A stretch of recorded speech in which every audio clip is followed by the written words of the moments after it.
అంటే ఇండస్ట్రీలో స్ట్రైట్ ఫార్వర్డ్‌గా ఉండకూడదు అంటారు. ఉన్నది ఉన్నట్లు కుండ బద్దలు కొట్టినట్టు మాట్లాడకూడదు అంటారు. మీరు ఆ రెండిటికి అపోజిట్. హ్మ్. కొడితే అవును. కుంభస్థలం బద్దలు కొట్టాల్సిందే. నేను అలా ఉంటారు కదా! ఆ! హెల్ప్ ఇండస్ట్రీలో అయిందా? లేపోతే లేదా హెల్ప్ తిప్పి కొట్టిందా అవ్వకపోతే ఎక్కడన్నా? ఎప్పుడంటే అది ఎక్కడన్నా జరిగి ఉంటుంది. దానివల్ల ఉండే నష్టం జరగచ్చు కానీ, చాలంటే మాకు కూడా అన్ని తిట్లు తెలుసు. అన్ని రకాలు ఏ లెవెల్ కింద వరకు వెళ్ళిపోవాలంటే ఆ తిట్లు కూడా తెలుసు, మాటలు కూడా తెలుసు. We don't do that because okay. There is something which your parents you know నేర్పిస్తారు. ఏదో ఒకటి మన తల్లిదండ్రుల దగ్గర నుంచి నేర్చుకోవాల్సింది ఏంటంటే అది. ఇప్పుడు నాకు తెలియనిది ఏముంటుంది అన్ని వేషాలు వేస్తాను అది. But I don't do it. I want చెప్పాలనిపిస్తుంది చెప్పలేను. ఇప్పుడు నేను నేను యాక్చువల్ జయసుధ ఇస్ నాట్ మీరు చూసే జయసుధ కాదు నేను. అదే. I'm a different person. But అది నేను నా మనసులో ఉన్నదన్నీ చెప్తే చాలామంది తట్టుకోలేరు. చాలామంది తట్టుకోలేరు. ఎందుకంటే అయ్యో ఈ మనిషి ఇలా నా లోపల ఇంతనా ఉంది అలా అని అనుకుంటారు. సో మనం డిప్లొమాటిక్గా అది మరి ఉంది. అలాంటప్పుడు దాన్ని బయట పడరు. ఎట్లా దాన్ని దాన్ని మీరంతట మీరు ఓకే. కూల్. ఇలా కదా ఉండాల్సింది. అంటే మనకేంటంటే మేనేజ్ ఎలా చేసుకుంటారు దాన్ని? కొన్ని మన రిస్ట్రిక్ట్ బలవంతంగా సర్వైవ్ అవ్వాలి కదా. You have to go with the flow. కాబట్టి అలా కానీ మరీ అంత ఏదన్నా మనకి నచ్చంది ఉంటే బౌండరీస్ కూడా దాటిపోయినవి కూడా ఉంటాయి కదా మేడం. డైలాగే చెప్పను. అలాంటప్పుడు ఇది ఎందుకు చేస్తాను నేను. So I don't do that. Okay. నేను ఏదైనా చేస్తే నాకు ఇష్టమైతే నాకు కరెక్ట్ అనిపిస్తే అంటే తప్ప నేను చేయను. బట్ అది వేరే వాళ్ళు ఎలా అనుకుంటారో నాకు అది I don't really care. Because nobody నా లైఫ్లో నేనే నాకు వేరే వాళ్ళు చాలామంది హెల్ప్ చేస్తుంటారు. కానీ వాళ్ళందరూ కూడా నాలాగా ఆలోచించేవాళ్ళే. లక్కీగా నేను ఎలా ఆలోచిస్తానో నాకు తెలిసిన నాకు క్లోజ్గా ఉండేవాళ్ళు కూడా నాలాగా ఆలోచించేవాళ్ళు. సో వీ రియలీ డోంట్ పెద్దగా నేను ఎవరిదో ఇట్లా ఉంటేనే అట్లా జరుగుతుంది అన్నది మేము ఎదురు చూడండి. ఎక్కువ అలాంటి పరిస్థితి వస్తే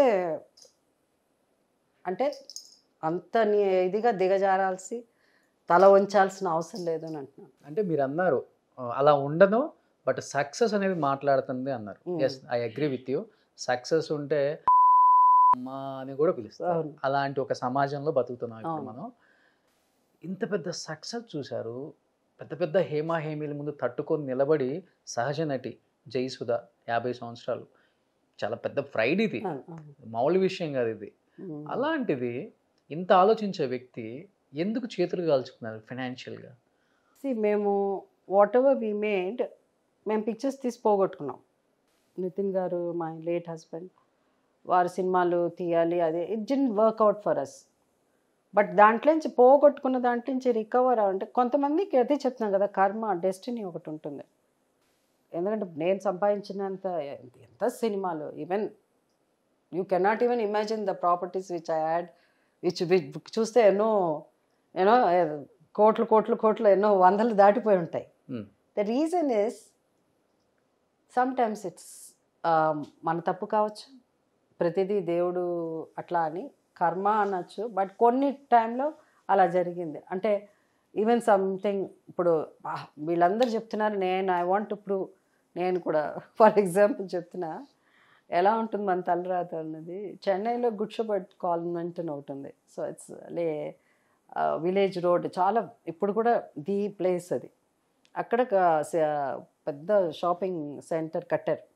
6 ఫ్లోర్స్ 7 ఫ్లోర్స్.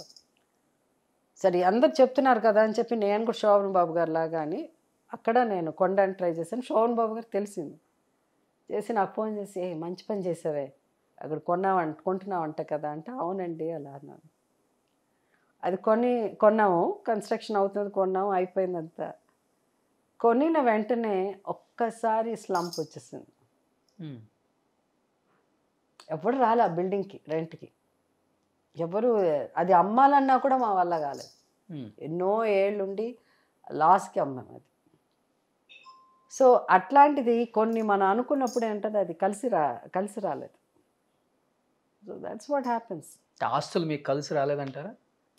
కలిసి రాలేదు, ఎప్పుడు కలిసి రాలేదు అంతే. సో అట్లా అవుతూ ఉంటుంది. ఎక్కడో మేము చెన్నైలో ఒకసారి అట్లా 9 acres ల్యాండ్ కొన్నాము.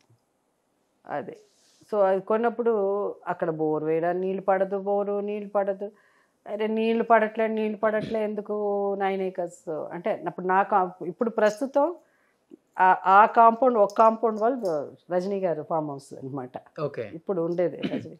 So now it is more than 100 crores పైన దాటిపోయింది అది. అప్పుడు నీళ్ళు పడట్లేదు అని అమ్మేశాం. సో ఇలా ఉంటుంది.